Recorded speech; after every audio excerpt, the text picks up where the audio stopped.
match ya Rayon hagati yayo na Jamus, match analysis cyangwa se ko umukino umeze nuko wubatitse, ni ibikire bifite, ni ibiki Jamus ifite, nihere ikomeye nihe yoroshye, ne Jamus ikomeye nihe yoroshye, ni iki gifasha gutsinda, ni gifasha Jamus gutsinda, byose tugiye kurebera hamwe muri iyi video analysis.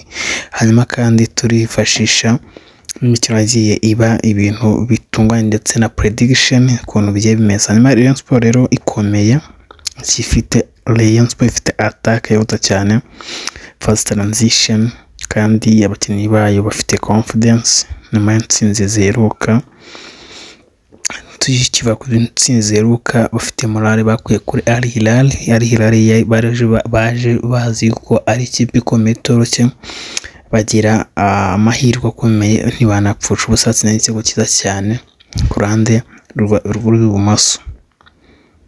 Ariko ibi bintu bimeze kuri iki kipe sometimes ikipe ifite amahirwe menshi cyane byanze iri mu bihe byiza, itsinze amakipe akomeye, iwe n'ikipe isa nk'iyoroshye bitewe no ku rutonde z'abatsinze amazina zifite akomeye hageze yazitakaza. Kandi mukitondera nano Rayon Sport n'ikintu kindi kitera imbaraga nyinshi cyane, ifite abafana benshi batera imbaraga.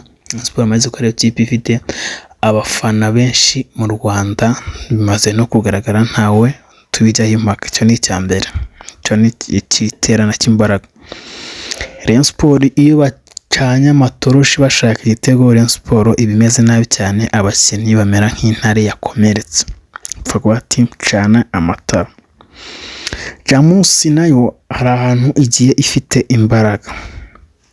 Jamus ifite defense imeze neza, iri organize, ntabwo wazamuka uri mu iri tsinda ririmo kuzamuka ikipe imwe hanyuma n'izindi best roza woroshye. Ni ibintu bikomeye ndetse n'urukimenyimenyi mabona nko mu itsinda rya Rayon yazamutse ari ikipe iyo ntabwo yazamutse best roza, ari yazamutse best roza. Jamus na rero ntabwo ari ikipe yabitoye kuba yarazamutse.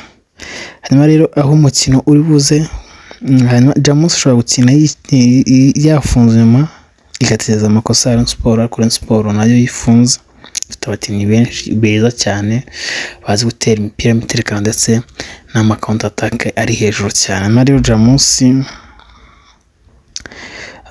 umukino rero Jamus iramutse ikiniye inyuma Rayon Sport igateza amakosa yayo, byayigora cyane, byasaba ko yataka uyu. Hanyuma rero urufunguzo rw'umukino attack na defense, Rayon ifite pressure nyinshi nk'ikipe iri gukinira iwayo ndetse n'ikipe imaze kumenyera gutsinda, ifite pressure kugera finale. Rayon ni ifite pressure nyinshi cyane kurenza Jamus. Jamus igomba kwirinda ko attack za Rayon Sport nk'uko twababwiye. Hanyuma aba midfielders control rifite creativity nyinshi cyane, hanyuma Jamus ishaka gukina physical. Hanyuma Rayon niba itsinze kare match ishobora kurangira vuba, niba Jamus ihanganye kugeza half time ishobora gutungura mu gice cya kabiri twaragize kimaze neza. Final prediction, hanyuma uko mbibona Rayon Sport iratsinda 2-0 cyangwa se 1-0 cyangwa se 2-1 cyangwa se 3-1.